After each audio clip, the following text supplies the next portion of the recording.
Now, in a recent interview, feminist writer Faye Weldon revealed that she believes marriage is sometimes a commercial exchange. Speaking about her time as a single mother in the 50s, she admits she married her first husband for security rather than love because it was a thing to do for girls in her situation. She says, you married someone for a roof over your head and to be kept, and you would provide services of a domestic and sexual nature in return for your keep.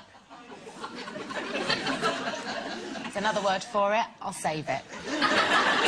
But in this day and age, could we respect a woman who marries purely for financial reasons? Well, I think it's if that's what she wants to do, and she knows what her role is, he knows what her role's going to be. There's a lot of men that actually would find that satisfying, knowing that their wife's their focus point, number one, going to be fed. You know, she's quite happy to do that. It's not for me, but I think if she knows that, and that's what she's going in it for, security, someone to pay the bills, then all right, it's her choice. Hang on a minute, she's a PA with frills.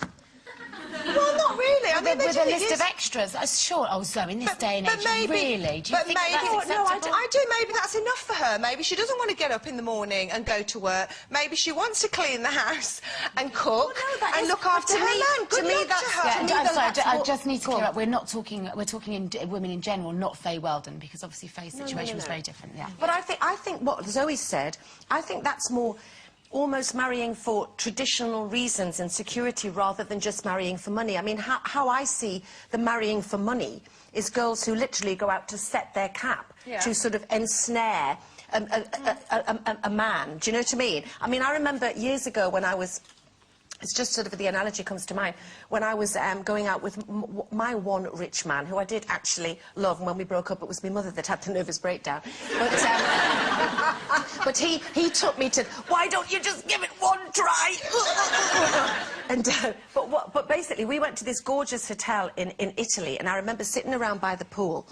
And there was these young girls who can't have been much more than 19, 20, 21, and they were sort of rubbing sun oil on the back of these granddads. I mean, little wrinkly granddads, and I just thought, there is no money in the world that would have me going and... I've got a friend of a friend, who sole purpose in life was to go and find herself a rich man. Didn't want to work, very beautiful girl, so she would have been a good catch, and now has this fabulous life. Whether she fancies him or not, I don't know. I've never really asked her, I doubt it.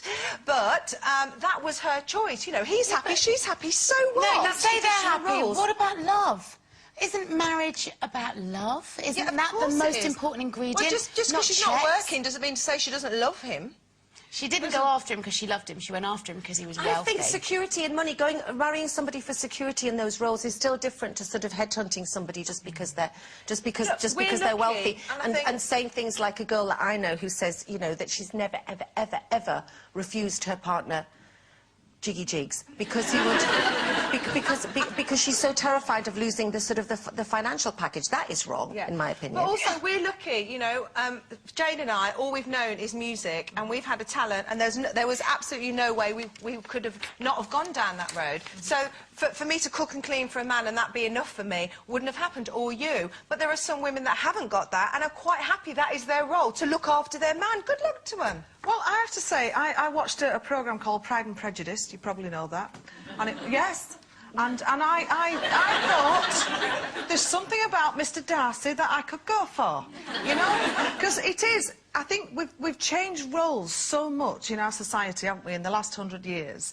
And I think that's the problem now. Your parents used to pick, you know, someone who could look after you and the family, and love didn't really come into it that much in those days. And I'll tell you something else, girls, there's a lot of people in poor relationships who don't fancy or love their husbands as well. So I'd rather be rich in one than not, you know what I mean? They say money doesn't bring you happiness, but it makes miserable a darn sight better, doesn't it?